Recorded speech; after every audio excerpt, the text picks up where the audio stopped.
என் செல்ல பிள்ளையான உனக்கு எந்த குறையும் ஏற்படாமல் நான் உன்னை பாதுகாப்பேன். உனது வாழ்க்கைக்கு நானே பொறுப்பு.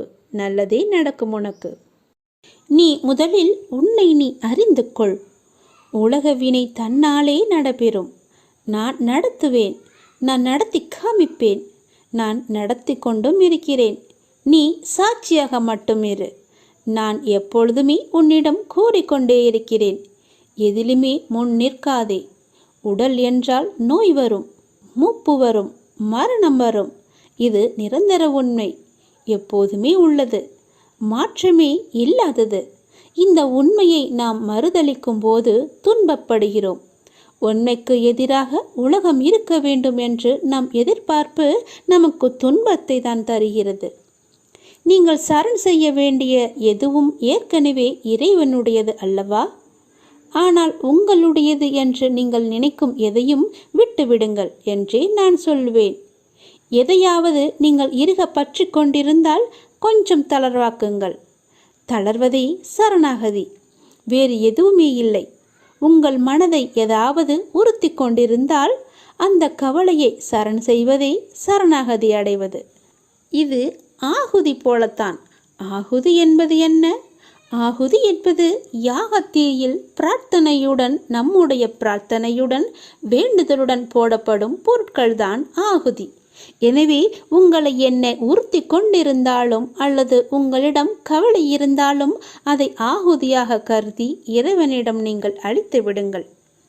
எதை உங்களால் சமாளிக்க முடியவில்லையோ, எது உங்களுக்கு பாரமாக இருக்கிறதோ, எதை சுமப்பதால் நீங்கள் சோர்வடைந்து இருக்கிறீர்களோ அதை அப்படியே போட்டுவிட்டு சென்றால் போதும். அந்த யாகத்தீயில் போட்டு விடுங்கள். சரணாகதி என்பதன் பொருள் இதுதான். இல்லை என்றால் சரணாகதிக்கு என்ன இருக்கிறது? உங்கள் உடம்பு என்பது இறைவனுடையது. உங்கள் மனம் கூட இறைவனுடையது தான். எல்லாமே இறைவனுடையது. ஆனால் இது உங்களுடையது என்று நீங்கள் நினைக்கிறீர்கள். எனவே எல்லாமே போகட்டும்.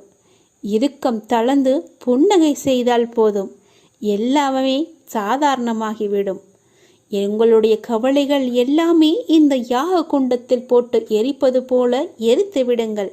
எல்லாவற்றையுமே கடவுள் பார்த்து கொள்வார் என்ற நம்பிக்கையோடு இருங்கள். விதியை வெல்லவும் அதன் பிடியிலிருந்து விலகி நிற்கவும் இரு வழிகளே உண்டு. ஆன்மா விதியால் கட்டுப்படுவதில்லை என அறிதல் ஒரு வழி. இறைவனிடம் முழுமையாக சரணாகதி அடைந்து நிற்பதுதான் மற்றொரு வழி. நீங்கள் எந்த வழியில் போகப் போகிறீர்கள் என்று நீங்களே முடிவு செய்து கொள்ளுங்கள். நான் சொல்வதை சொல்லிவிட்டேன். பிறகு உங்களுடைய முடிவுதான். நான் சொல்லப் போவதை கவனமாக கேள். விதி கற்றுத்தரும் வாழ்க்கை பாடத்தை சரியான தருணத்தில் கற்றுக்கொள்ள நாம் தவறினால் அதே பாடத்தை மோசமான தவறான நேரத்தில் மீண்டும் விதி நமக்கு கற்றுத்தந்துவிடும். அதனால் புரிந்து கொண்டால் வெற்றி புரியாதவரை பயிற்சி செய்து கொண்டே இருக்க வேண்டும். நாம் வாழும் இந்த உலகில் துன்பமும் துயரமும் எல்லோருக்குமே பொதுவானதுதான். அதை கையாளும் விதம்தான் வேறு வேறு ஆளுக்கு மாறுபடும். சிலர் முறையாக கையாள தெரியாமல் சோர்ந்து தடுமாறி முயலாமல் முடங்கி போய்விடுவார்கள். சிலர் நேரான வழியில் விடாமுயற்சி செய்து நினைத்ததை சாதித்து விடுவார்கள். ஆழ்கடல் அனைவருக்கும் ஒன்றுதான். மூச்சடக்கி மூழ்கினால் முத்துக்கள் கிடைக்கும்.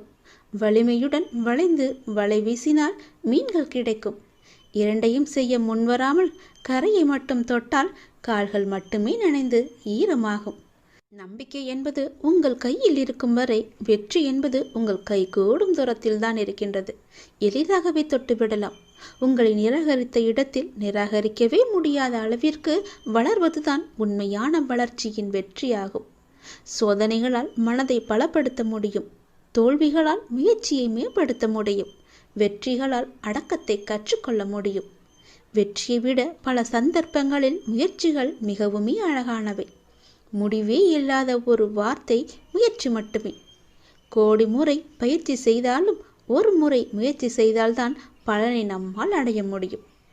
தேடாத போது கிடைப்பதும் தேடும் போது தொலைப்பதும் வாய்ப்புகளை மட்டுமல்ல, உங்களுடைய வாழ்க்கையையும் தான். நான் சொல்வது உங்களுக்கான வாழ்க்கைக்கான பாடம்.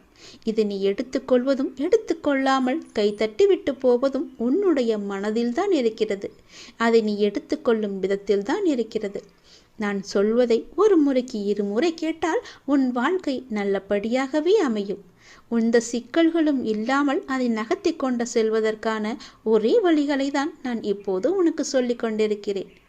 தனியாக நீந்தி கரை சேர கற்றுக்கொண்டால் உங்கள் எதிர்காலத்தை நீங்கள் வளமானதாக மாற்றலாம். தொடர்ந்து செயல்பட்டு கொண்டே இருங்கள். வெற்றி கிடைக்கவில்லையே என்று ஓய்ந்து போய்விடாதீர்கள். ஓய்ந்து போய்விட்டால் உன்னால் எதுவுமே செய்ய முடியாது. முயற்சி செய்து கொண்டே இரு. கண்டிப்பாக வெற்றி கிடைத்தே தீரும். என்ன, கொஞ்சம் நாட்கள் தான் ஆகும். கவலைப்படாதே. கண்டிப்பாக அந்த வெற்றி உனக்காக மட்டுமே இருக்கிறது என்பதை நம்பி நம்பிக்கையோடு துணிச்சலாக இறங்கு. இதை நீ செயல்படுத்தினால் வாழ்க்கையில் முன்னேறலாம். இன்று உனக்கு 10 மடங்கு அதிர்ஷ்டம் உன்னை தேடி வரும்படி ஒரு நல்லதை நான் கொண்டு வந்திருக்கிறேன். தவற விட்டு விடாதே, பிறகு நீதான் வருத்தப்படுவாய். என் அன்பு குழந்தையே, உனக்குள் நேர்மறை எண்ணங்கள் குறைந்து எதிர்மறை எண்ணங்கள் நிறைந்துள்ளதால் நீ முடிவு எடுக்க மற்றும் செயல்பட அச்சப்பட்டு கொண்டிருக்கின்றாய். நான் உனக்கு துணையாக இருக்கும் என்று எப்படி தைரியமாக முன்பு முன்னேறுவாயோ இப்போதும் அது போன்று நீ முன்னேறி செல்ல முயற்சி செய்.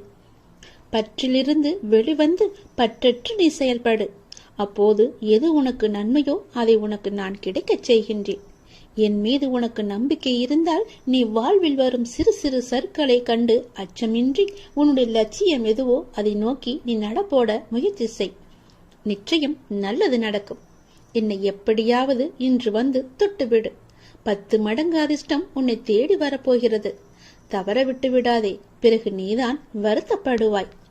நான் சொல்வது புரிகிறதா? என்னை கும்பிட்டும் உனக்கு துன்பங்கள் தொடர்கிறது என்ற கவலையெல்லாம் இனி உனக்கு வேண்டாம். என்னுடைய கணக்கு வேறு. என கணக்கு வைத்திருப்பவர் நான் அல்லவா? அப்பொழுது நீ யாரும் எட்ட முடியாத உச்ச நிலையை நிச்சயம் அடைவாய். உன்னுடைய கணக்கை நான் எழுதி வைத்து விட்டேன். நன்மைகள் அவ்வப்போது இடைவெளி விட்டு நடக்கும். உனக்கு சில நாட்கள் உனக்கு நன்மையாக இருக்கவில்லை என்றும் மனதில் பாரம் குறையவில்லை என்றும் என்னிடம் முறையிட்டாய் அல்லவா? அது மாறப்போகிறது. உன் முகத்தில் புன்னகை தாண்டவமாடப் போகிறது. நீ மீண்டும் புத்துயிர் பெற்றது போல எழுந்து வரப்போகின்றாய். அடுத்தடுத்து மீண்டும் எல்லா நன்மையாகவே நடக்கப் போகின்றது. ஆனாலும் நீ என் நாமத்தை கூறி ஜெபம் செய்து கொண்டே இரு. இடைவிடாது தொடர்ந்து கொண்டே இரு. அது உன்னுடைய நன்மையான நாட்களை அதிகரிக்கச் செய்யும். உன்னுடைய துக்க நாட்களை குறைக்கச் செய்யும். நான் சொல்வது புரிகிறதா? எல்லா நன்மைகளுமே உன்னை தேடி வந்து கொண்டே இருக்கிறது. எதை பற்றியும் இனி கவலைப்பட வேண்டிய அவசியமில்லை. நீயோ ஒரு குழப்பத்திலிருந்து உன்னுடைய மனமானது வெளிவருகின்றது. மீண்டும் வேறொரு குழப்பத்தில் சென்று மாட்டிக்கொள்கிறது. இது எதனால் என்று யோசித்து பார்த்தாயா? இது எல்லாமே நீதான் காரணம். வாழ்க்கையில் நிகழ்வுகள் தொடர் சங்கிலியாக நிகழ்ந்து கொண்டே இருக்கும்.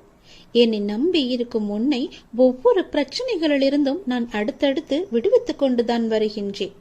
ஆனால் நீதான் அதை உள்மனதாக ஏற்றுக்கொள்ள முடியாமல் தவித்துக் கொண்டிருக்கின்றாய். இன்னும் என் பிரச்சனை முடியவில்லை என்ற கோணத்திலேயே நீ என்னை பார்த்து கொண்டிருக்கின்றாய். உன் மனம் ஒன்றிலிருந்து மற்றொன்றை கண்டு குழம்பி தவித்து போகின்றது. இதுவும் சரியாகும். விரைவாகவே எல்லாமே சரியாகும். நான் உனக்கு துணை இருக்கிறேன். கவலைப்படாதே. எல்லாம் நல்லதாக நடக்க நான் உனக்கு ஆசிகள் வழங்குகின்றேன். இன்று என்னை எப்படியாவது வந்து பார்த்துவிடு அல்லது தொட்டுவிடு. 10 மடங்கு அதிர்ஷ்டம் உன்னை தேடி வந்து கொண்டிருக்கிறது. தவறவிட்டு பிறகு வருத்த பார்ப்பு இல்லாது ஆத்மார்த்தமான அன்பினால் இறையை தொழும்போது அந்த இறைவன் உங்களுக்கு எளிதாகவே காட்சி தருவார். அன்பு ஒன்றுதான் இந்த உலகத்தில் நிரந்தரமாக இருக்க வேண்டும். இந்த உலகை ஆளக்கூடிய ஒற்றை சொல் அன்பு. அன்பால் மாற்ற முடியாதது என்று இந்த உலகத்தில் எதுவுமே இல்லை. அன்பு என்ற ஒன்று உங்களிடம் அதிகமாக இருந்தால் உங்களுக்குள் கடவுள் தன்னை உருவேற்றி தானாகவே அதில் வந்து அமர்ந்து விடுவார். ஒரு நாளில் எதை பற்றி நீங்கள் அதிகமாக சிந்தித்துக் கொண்டு இருக்கின்றீர்களோ நீங்கள் அதுவாகவே மாறிவிடுவீர்கள். முடிந்தவரை கோபம், பொறாமை, வெறுப்பு போன்ற எண்ணங்களை விடுத்து அன்பால் நிரம்பி நல்ல எண்ணங்களை மனதால் நீங்கள் சிந்தியுங்கள். நாம் அளிக்கும் அன்பை மீண்டும் எதிர்பார்க்கும் பொழுதுதான் நாம் ஏமாற்றம் அடைகின்றோம். எந்த எதிர்பார்ப்புமின்றி நீங்கள் அன்பு செலுத்துங்கள். எந்த நிபந்தனைகளுமின்றி எதிர்பார்ப்புகளுமின்றி எல்லோரிடமும் அன்பை அளியுங்கள். அப்பொழுது உங்கள் உலகமே உங்களுக்கு புதிதாக தோன்றும். குறிப்பாக பார்த்தால் உங்களை நீங்களே அளவற்ற அன்பு செய்யுங்கள்.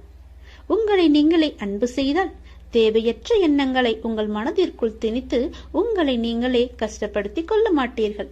உங்களுடைய ஆரோக்கியத்தை கெடுத்துக் கொள்ளவும் மாட்டீர்கள். உங்கள் ஆரோக்கியம்தானே உங்களுக்கு நல்லது. அன்பு குறையும் பொழுதுதான் குற்றங்கள் பெரிதாக பார்க்கப்படும். குடும்பத்தில், தொழிலில், நண்பர்களுடன், தெரிந்தவர், தெரியாதவர், விலங்குகள், பறவைகள், தாவரங்கள், பஞ்சபூதங்கள், இவை எல்லாவற்றுக்கும் அடிப்படையான இறைவன் என்று அனைவரிடமும் அன்புடன் நாம் இருப்போம். பல மடங்காக மீண்டும் அன்பை நாம் பெறுவோம். அன்புதான் உங்கள் பலவீனம் என்றால் நீங்கள்தான் உலகிலேயே மிக பெரிய பலசாலி. அதை நீங்கள் புரிந்து கொள்ளுங்கள். வெறுப்பது யாராக இருந்தாலும் நீங்கள் அனைவரையும் நேசித்து நாமாக வாழ்ந்து வருவோமே. நேசிப்பது நாம் தான் என்று சந்தோஷமாக வாழ்ந்து வருவோமே. உங்கள் வாழ்க்கையை நீங்கள் அன்பால் நிரப்பி பாருங்கள். உங்கள் வாழ்க்கையில் எவ்வளவு சந்தோஷமான பூக்களை சந்தோஷமாகவே பறிப்பீர்கள் என்று. உங்கள் வீடு, உங்கள் தோட்டம், உங்கள் இல்லம், உங்கள் சுற்றியுள்ள அனைத்துமே சந்தோஷத்தால் நிரம்பி வழியும். அதனால் யாரிடமும் அன்பு செலுத்த நாம் தவற வேண்டாம், மறக்கவும் வேண்டாம். உங்கள் மனதில் எதையோ நினைத்து கவலைப்பட்டு கொண்டிருக்கவும் வேண்டாம். இதை பற்றியும் நீங்கள் கவலையும் படாதீர்கள். என்னை நினைத்து உங்கள் வீட்டில் ஒரே ஒரு விளக்கு ஏற்று. உன்னுடைய மனநிலையை நான் மாற்றி காமிக்கின்றேன். உன் மனம் முழுவதும் நானே வந்து அமர்ந்து அந்த இடத்தில் அன்பை பொழிய வைக்கின்றேன். அன்பு பொழிந்து விட்டால் போதும், உன் இல்லமும் மனமும் சந்தோஷத்தில் பூத்து குலுங்கும். எனக்காக ஒரே ஒரு நாளாவது உன் வீட்டில் விளக்கு ஏற்றுவை. உன் மனநிலை மாறி சந்தோஷமாக இருப்பதை நீயே பார்ப்பாய். உனக்கு நிம்மதி இருக்கும். மனம் தளராதே. நீ உயரமாக வளர்ந்து ஜோதியை போல ஜொலிக்கப் போகிறாய். சந்தோஷமாக இரு. என் அன்பு குழந்தையே, நான் என் மீது உனக்கு சத்தியம் செய்து தருகிறேன். இந்த சத்தியமானது என் மீதானது அல்லவா? கண்டிப்பாகவே இந்த சத்தியம் உனக்கு பலிக்கும். நிச்சயம் நடக்கும். இது கேட்டு முடித்த 10வது நிமிடத்திலேயே நடக்கும். மிக பெரிய அதிர்ஷ்டம் உன் வீடு தேடி வரும். நீயே எனக்கு நன்றி சொல்ல போகின்றாய். சந்தோஷமாக அதை அனுபவிக்க இந்த நொடி முதலே நீ அனுபவித்துக் கொள்ள எல்லாவற்றையும் நீ தயாராக வைத்துக்கொள். இது என் மீது சத்தியம். உன்னுடைய குறைகளை எல்லாம் தீர்த்து வைக்கவே நான் இருக்கின்றேன். நீ கலங்காதே. நீ மனமுடைந்து சிந்தும் கண்ணீர் துளிகளுக்கு மதிப்பு அதிகம். அதை இரக்கம் இல்லாத மனிதர்களிடம் நீ காட்டாதே. உனக்காகவே என் மனவாசல் என்றுமே திறந்து இருக்கின்றது. என்னுடன் உன் சுக துக்கங்களை நீ பகிர்ந்து கொள். என்னுடன் பேசும் பழக்கத்தை நீ ஏற்படுத்திக்கொள். உனக்கு இனி ஒவ்வொன்றாகவே நல்லது தொடங்க போகிறது. நீ பட்ட துன்பங்கள் எல்லாமே அனைத்துமே இந்த நொடி முதலே முடிந்து விட்டது. நான் உனக்காக வருகின்றேன். உனக்காக மட்டுமே நான் வருகின்றேன். கலங்காதே. என்னுடைய வரவால் இனி உன் வாழ்வில் எல்லா அற்புதங்களையும் நீ காணப்போகின்றாய். உனக்கு நல்லது நடக்கப் போகிறது. நல்லது மட்டுமே இனி நடக்கப் போகிறது. ஏனென்றால் இருள் நீங்கி ஒளிமயமான வாழ்க்கையை நீ வாழப் போகின்றாய். நீ எதிர்நோக்கும் அத்தனை செயல்களும் வெற்றி பெறும். அந்த நாள் வெகு தொலைவில் இல்லை. உனக்கு வழி துணையாக நான் இருக்க உனக்கு ஏன் கவலை? நீ எடுத்த முடிவில் உறுதியாக இரு. நீ செல்லும் பாதையில் உனக்கு துணையாக நான் வருகின்றேன். எதற்காகவும் எப்போதும் அவசரப்பட்டு விடாதே. நேரம் வரும்போது என்னுடைய அருளால் அது தானாக நடக்கும். உங்களுக்கு நல்லது நடக்கும்படி நானே அமைத்து தருகிறேன். ஏனென்றால் உன்னுடைய துன்பங்கள் எல்லாமே இந்த நொடி முதல் முடிந்து விட்டது. இன்னும் 10 நிமிடத்தில் ஒரு நல்ல செய்தி உனக்காக தயார் செய்து வைத்திருக்கிறேன்.